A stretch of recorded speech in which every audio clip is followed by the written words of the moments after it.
کئی خطبات جس میں حضرت علی رضی اللہ عنہ شیعہ پر گرجے برسے مذمت کی. امام موسیٰ کاظم نے کہا ہے کہ اگر میں اپنے شیعہ کو آزماؤں تو ثابت ہو جائے کہ زبانی جمع خرچ کے سوا ان کے پاس کچھ نہیں. اگر میں ان کا امتحان لوں تو ثابت ہو جائے کہ یہ سب مرتد ہیں. السلام علیکم ورحمۃ اللہ وبرکاتہ. اعوذ باللہ من الشیطان الرجیم. بسم اللہ الرحمن الرحیم. واعتصموا بحبل اللہ جمیعا ولا تفرقوا. جی ناظرین، آج ہم جس حوالہ سے گفتگو کرنے جا رہے ہیں، جیسا کہ ناظرین آپ کو اس بات کا علم ہوگا کہ ایک اینکر ہیں ارشاد بھٹی صاحب، انہوں نے تمام مکتبہ فکر کے علماء سے سوال و جواب کیے، یعنی انٹرویو لیا انہوں نے. تو ناظرین یہ بھی خوش نصیبی والی بات ہے کہ آپ لوگوں کے سامنے کافی مسئلے مسائل آپ کے سامنے ایسے ہیں جن کا عوام الناس کو علم نہیں تھا. تو ناظرین ایسے ہی آپ دیکھیں گے کہ انہوں نے مرزا علی الدین حفیظہ اللہ تعالیٰ سے شروعات کی، اور اس کے بعد مفتی طارق مسعود حفیظہ اللہ تعالیٰ، مفتی حنیف قریشی حفیظہ اللہ تعالیٰ، اور علامہ ابتسام الہی ظہیر حفیظہ اللہ تعالیٰ، اور آخر میں انہوں نے انٹرویو لیا ہے علامہ شہنشاہ نقوی سے.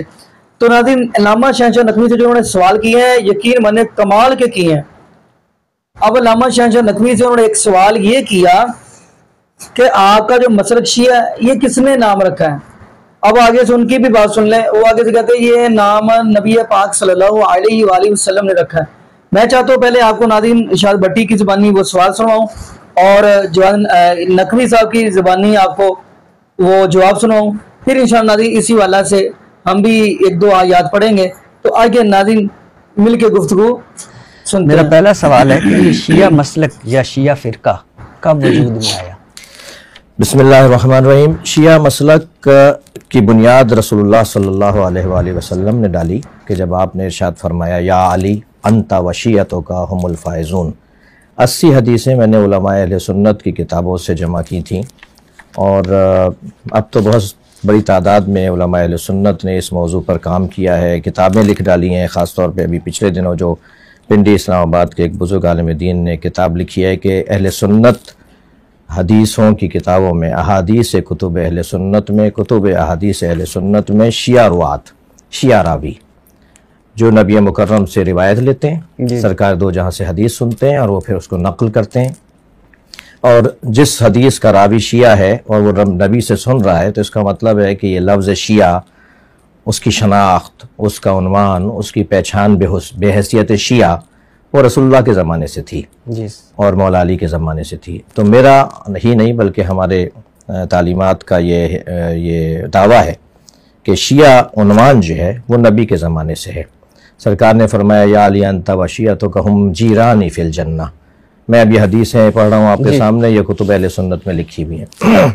وہ اور بات ہے کہ مفتی شامزئی صاحب نے عقیدہ ظہور امام مہدی کے حوالے سے کتاب لکھی ہے. کتاب کا نام ہی عقیدہ ظہور مہدی ہے. اس میں وہ لکھتے ہیں کہ اس عقیدے کو صرف شیعہ حضرات ہی نہیں بلکہ اہل سنت بھی امام مہدی کا عقیدہ رکھتے ہیں. اور پھر اس میں انہوں نے روات کا ذکر کیا ہے اور جرح و تعدیل کیا ہے راویوں کے اوپر، اور اس کے بعد انہوں نے فرمایا کہ اس میں بعض راوی شیعہ ہیں جنہوں نے اس عقیدے کو نبی سے نقل کیا ہے.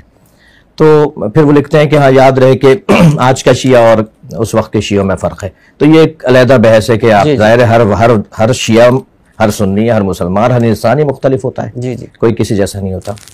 لیکن یہ کہنا کہ بعد کی ایجاد ہے یا بعد میں کوئی مذہب بنا، مسلک بنا، نہیں.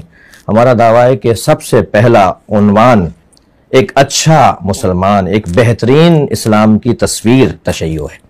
لیکن سر شیعہ کتابوں میں ہے کہ شیعہ مسلک کا بانی عبداللہ بن سبا ہے.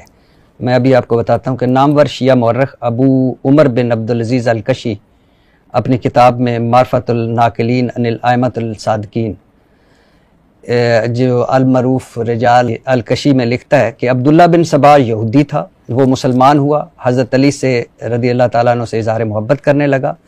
اس کا جو عقیدہ حضرت موسیٰ کے وصی یوشع بن نون کے بارے میں تھا، وہی عقیدہ حضرت علی رضی اللہ تعالیٰ عنہ سے متعلق اختیار کیا. یہ پہلا شخص تھا جس نے حضرت علی رضی اللہ تعالیٰ کے مخالفین کی تکفیر کی. اسی بنا پر شیعہ مخالفین کہتے ہیں کہ شیعہ ازم یہودیت سے ماخوذ ہے. جی، ہم اس کی تردید کرتے ہیں، اس روایت کی ہم تردید کرتے ہیں، اس دعوے کی تردید کرتے ہیں. اس کی وجہ یہ ہے کہ یہ اگر آپ احادیث کی کتابوں میں اختلافی احادیث یا نوادر احادیث یا مجعول حدیث یا جعلی اور موضوع احادیث کا سلسلہ شروع کریں گے تو کوئی بھی مسلک بچا ہوا نہیں ہے کہ جس کے اندر کمزور چیزیں پائی جاتی ہیں. یہ آپ کا ہے سر؟ جی ہمارا ہے.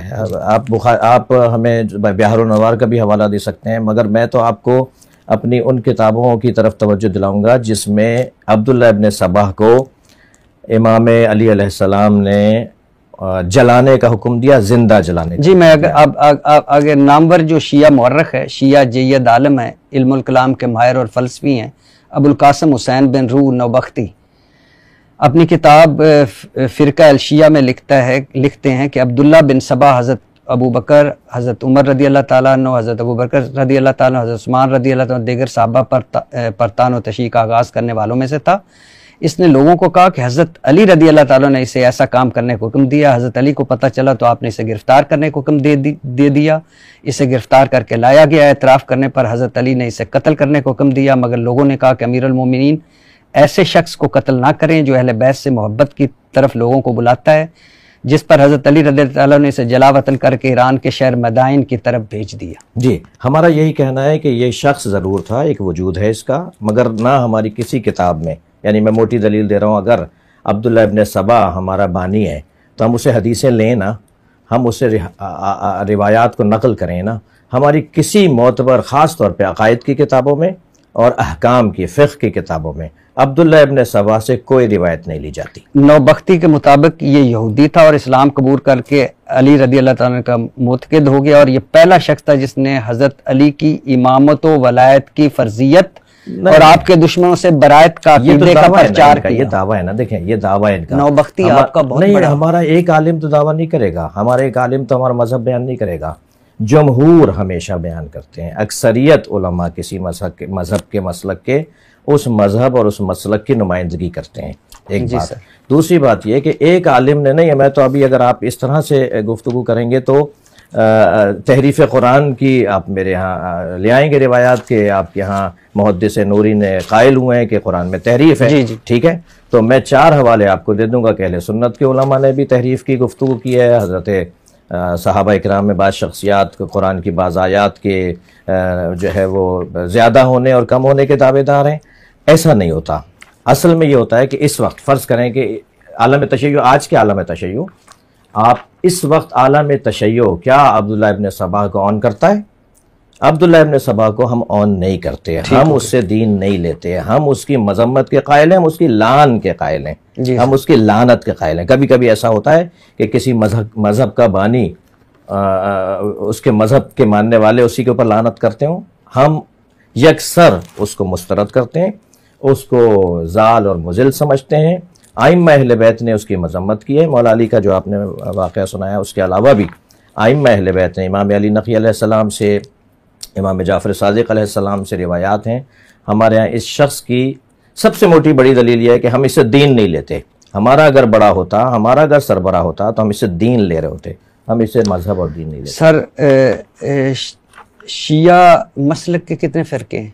شیعہ مسلک کے فرقوں کو اگر آپ لیں گے تو امام زین العابدین علیہ السلام سے فرقے بننا شروع ہوئے، اور تعداد میں تو میں نہیں سمجھتا کہ 2 4 5 سے بھی زیادہ ہی ہوں گے، لیکن جو مشہور فرقے ہیں ان کا میں تذکرہ کر سکتا ہوں. اس میں اسماعیلی، جو حضرت امام جعفر صادق علیہ السلام کے فرزند حضرت اسماعیل کو اپنا 7واں امام، امام جعفر صادق کو 6واں امام، اور حضرت اسماعیل ان کے بیٹے کو اپنا 7واں امام مانتے ہیں. اور جو اثنا عشری ہیں یعنی ہم لوگ، ہم امام موسیٰ کاظم علیہ السلام کو اپنا 7واں امام مانتے ہیں. اور پھر اس وقت پوری دنیا میں جو غالب اکثریتی شیعہ لوگ ہیں وہ اثنا عشری ہیں، 12 امامی ہیں، 12 امامی ہیں. زیدیہ بھی شیعہ فرقہ ہے. وہی میں غالیہ، زیدیہ، رافضہ. جی ہاں، جی ہاں. اور روافظ شیعہ کہلائے ہیں ماضی میں، زیدیہ کہلائے ہیں، واقفیہ کہلائے ہیں، مرجعہ کہلائے ہیں. ان ناموں سے شیعہ مختلف ادوار کے اندر فرقے بنتے رہے ہیں. مگر اس وقت جو غالب اکثریتی شیعہ شناخت رکھنے والے لوگ ہیں وہ اثنا عشری ہیں، جن کی تعداد غیر اثنا عشریوں سے 90% زیادہ ہے. یعنی آپ شیعہ جو مولا علی کو پہلا امام مانتے ہیں، پہلا خلیفہ بلا فصل مانتے ہیں، اور وہ خلافت کے حوالے سے جو ہماری یہاں کی ایک خاص بحث ہے اس کا عنوان رکھتے ہیں۔ وہ جو پہلا امام مولا علی کو مانتے ہیں اور امام جعفر صادق علیہ السلام تک مشترک ہیں، پھر امام جعفر صادق کے زمانے میں اور امام موسیٰ کاظم کے زمانے میں، پھر امام علی رضا علیہ السلام کے زمانے میں شیعہ مختلف فرقوں میں تقسیم ہوتے چلے گئے۔ اور اس وقت بھی تقریباً کوئی 400 سال سے، تقریباً 400 سال سے جو اکثریت بڑی تعداد شیعوں کی ہے وہ اثنا عشریوں کی ہے۔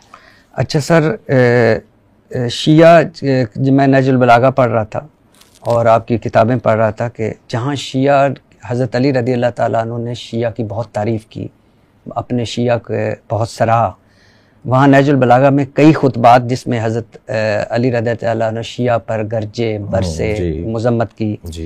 امام موسیٰ کاظم نے کہا ہے کہ اگر میں اپنے شیعہ کو آزماؤں تو ثابت ہو جائے کہ زبانی جمع خرچ کے سوا ان کے پاس کچھ نہیں، اگر میں ان کا امتحان لوں تو ثابت ہو جائے کہ یہ سب مرتد ہیں۔ اور حضرت حسن رضی اللہ تعالیٰ عنہ، اگر میں حضرت معاویہ کے خلاف صف آرا ہو جاتا تو یہ شیعہ غدار بن کر مجھے اپنے ہاتھوں سے حضرت معاویہ کے سپرد کر دیتے، چنانچہ میں نے سمجھا کہ باعزت طور پر معاویہ رضی اللہ تعالیٰ عنہ صلح کر لینا قید کی حالت میں مرنے سے بہتر ہے۔ اور یعنی یہ ہے فضل بن حسن بن فضل تبرسی، اور پہلی جو میں نے مثال دی وہ کتابت الروضہ من الکافی سے۔ بالکل صحیح ہے، شیعوں کی تعریف بھی آئی ہے ائمہ اہل بیت کی زبان پہ، اور یہ حضرت حسن والی ٹھیک ہے رضی اللہ تعالیٰ؟ جی یہ روایات بالکل صحیح ہیں جس میں مذمت آئی ہے، اور یہ ایسی ہی مذمت ہے جیسے کسی بھی مسلمان کے لیے آپ کر سکتے ہیں جو زبانی مسلمان ہے، جو شناختی کارڈ کا مسلمان ہے، جو کردار کا مسلمان نہیں ہے۔ کیا اس عنوان سے کہ جو شرائط، جو صفات، جو مقام، جو معیار ایک مسلمان کا ہونا چاہیے، کتنے ہیں اس وقت دنیا میں مسلمان، کتنے اس وقت دنیا میں شیعہ، کتنے اس وقت دنیا میں جو شیعہ صفات پہ اترتے ہیں، اور کتنے اس وقت دنیا میں جو سنی صفات پر پورا اترتے ہیں، تو شاید انگلیوں پہ گننے سے زیادہ نہیں ہوں گے جو اس کمال کے، اس معیار کے لوگ ہونے چاہیے جو اہل بیت اپنے شیعوں کو چاہتے تھے۔ مثلا امام جعفر صادق علیہ السلام نے جو شیخ صدوق رحمۃ اللہ علیہ نے صفات الشیعہ نامی کتاب لکھی ہے، اس میں امام جعفر صادق علیہ السلام سے روایت اور ائمہ اہل بیت سے کہ ہمارے شیعہ کی یہ 18 صفات ہوں گی، تم صرف زبان سے نہیں ماننا کہ وہ کہے کہ ہم علی کے شیعہ ہیں، ہم اہل بیت کے شیعہ ہیں، اس میں یہ صفات پائی جاتی ہوں گی۔ مثلا یہ کہ وہ اول وقت نماز پڑھتا ہوگا، مثلا وہ پڑوسیوں کا ایسا خیال رکھتا ہو۔ 110 صفات امام علی علیہ السلام نے صفات المتقین کے طور پر اپنے شیعوں کی 110 صفتیں بیان فرمائیں۔ کیا ان 110 میں سے 5 پر بھی آج کا شیعہ پورا اترتا ہے؟ اس زاویے سے اگر آپ دیکھیں تو مذمت آئی ہے۔ وہ مذمت اس معنی میں نہیں ہے، وہ مذمت یہ کہ جیسا ہم چاہتے ہیں اپنے چاہنے والوں کو، جیسا ہونا چاہیے ہمارا چاہنے والا، اس معنی میں مذمت ہے۔ لیکن سر یہ بڑا سخت ہے کہ حضرت حسن رضی اللہ تعالیٰ عنہ کا کہ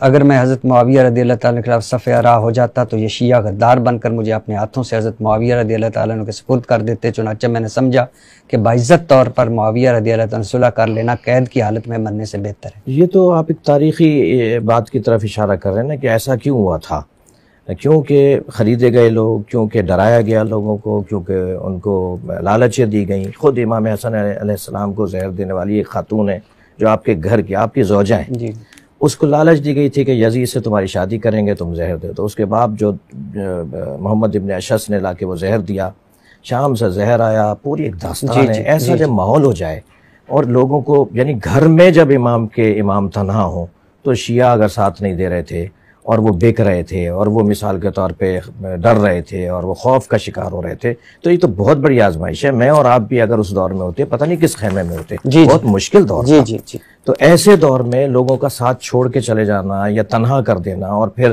سازشوں کا شکار ہو کے یہاں تک بات آ جانا کہ امام اس طرف اشارہ فرمائیں کہ اگر میں ایسا نہیں کروں تو یہ ایسا کریں گے میرے ساتھ، تو یہ تو ایک تاریخی حقائق ہیں جن کا انکار نہیں ہے۔